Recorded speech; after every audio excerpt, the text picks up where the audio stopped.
नमस्कार।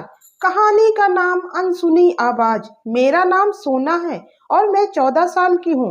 मुझे लगता है अगर आप सब मेरी कहानी सुनेंगे तो शायद समझ पाएंगे कि मेरी जिंदगी में क्या क्या हुआ।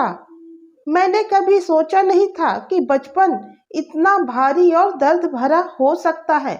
मेरे घर में सब ठीक लगता था, लेकिन अंदर ही अंदर सब कुछ टूट रहा था। जब मैं छोटी थी, मुझे अपने चाचा के पास खेलना बहुत पसंद था। वह मुझे खिलौने देते थे, मेरे बालों में प्यार से हाथ फेरते थे और मुझे कहानियां सुनाते थे। लेकिन धीरे धीरे उन कहानियों के बीच कुछ बदलने लगा। एक दिन जब मैं उनके पास बैठी थी, उन्होंने मेरे हाथ पकड़ लिए और मुझे अपनी तरफ खींच लिया। मैं समझ नहीं पाई कि वो क्या कर रहे हैं। मैंने महसूस किया कि उनका स्पर्श अब वैसा नहीं था जैसे पहले था। मैं घबरा गई, लेकिन डर और शर्म के मारे कुछ कह नहीं पाई। वो बार बार कहते, किसी को मत बताना, ये हमारा सीक्रेट है। मुझे समझ नहीं आया कि ये गलत है, लेकिन जब जब वो ऐसा करते मुझे अजीब सा लगता, जैसे मैं कोई गंदी चीज बन गई हूँ। मैंने मम्मी को बताने की कोशिश की, लेकिन उनके पास कभी वक्त ही नहीं था। जब मैंने हिम्मत जुटाकर कहा तो मम्मी ने उल्टा मुझे ही डांट दिया। तू झूठ बोल रही है, अपने चाचा पर ऐसे इल्जाम मत लगा, वो तुझसे कितना प्यार करते हैं। मुझे समझ में नहीं आया कि मैं किससे मदद मांगूं। पापा तो हमेशा ही काम में व्यस्त रहते थे और जब भी मैंने उनसे कुछ कहने की कोशिश की, उन्होंने मुझे अनसुना कर दिया। मेरी हालत दिन ब दिन खराब होती गई। जब भी मैं अपने चाचा से मिलने से बचने की कोशिश करती, मम्मी मुझे जबरदस्ती उनके पास भेज देती और फिर वही सब दोबारा होता। मैं हर रोज खुद को गंदा महसूस करती थी। स्कूल में भी मेरा मन नहीं लगता था।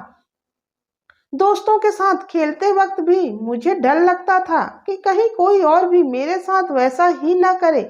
एक दिन हिम्मत करके मैंने अपनी टीचर को सब कुछ बता दिया। मुझे डर था कि शायद वो भी मुझ पर विश्वास नहीं करेंगी, लेकिन उन्होंने मेरी बात सुनी। उनके चेहरे पर चिंता थी और वो समझ गई कि मैं झूठ नहीं बोल रही थी।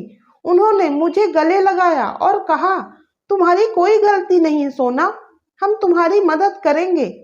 टीचर ने काउंसलर से बात की और उन्होंने पुलिस को भी जानकारी दी। मैंने पहली बार किसी को मेरा दर्द समझते हुए देखा। घर पर माहौल और खराब हो गया जब पुलिस आई और चाचा को गिरफ्तार कर लिया। मम्मी पापा ने मुझ पर गुस्सा किया, मुझे कहा कि मैं उनकी इज्जत खराब कर रही हूँ। मुझे लगा जैसे मैं अकेली हूँ, जैसे मेरे अपनों ने ही मुझे धोखा दे दिया। लेकिन इसके बाद जो हुआ वह सोना के लिए और भी दर्दनाक था।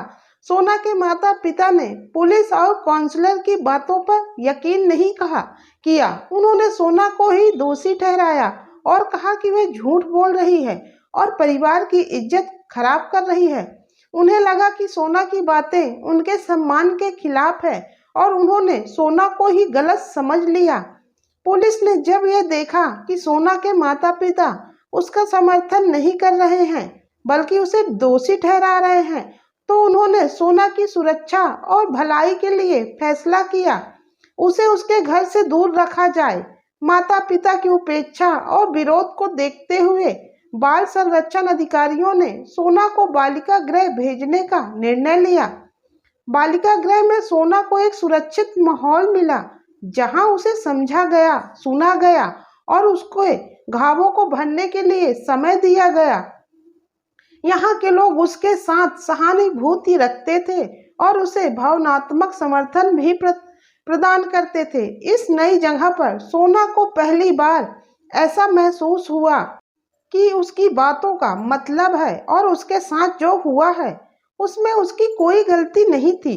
बालिका गृह में रहकर सोना ने धीरे धीरे अपनी जिंदगी को संवारने का प्रयास शुरू किया। उसे वहां पर काउंसलिंग मिली, जिससे उसे अपने दर्द और आघात से उबरने में मदद मिली। यहाँ उसे उसके जैसे और भी बच्चे मिले जिन्होंने अपने जीवन में कठिनाइयों का सामना किया था। सोना के लिए बालिका गृह एक नया घर बन गया, जहाँ उसे सुरक्षा, देखभाल और एक नई उम्मीद मिली। यहाँ उसे वो सपोर्ट मिला जो उसके अपने घर में नहीं मिल पाया था। सोना ने अपने जीवन को फिर से जीने की राह चुनी और यह समझा कि उसकी जिंदगी उसकी अपनी है और उसे अपने डर और दर्द से उबरने का पूरा हक है। अब मैं बस चाहती हूँ कि मेरी कहानी सुनकर कोई और बच्चा अपनी आवाज को दबाए नहीं, बल्कि डर को पार करके अपनी सच्चाई को बोले, क्योंकि सच्चाई बोलने में कभी भी शर्म नहीं करनी चाहिए, भले ही कोई सुनने वाला हो या ना हो।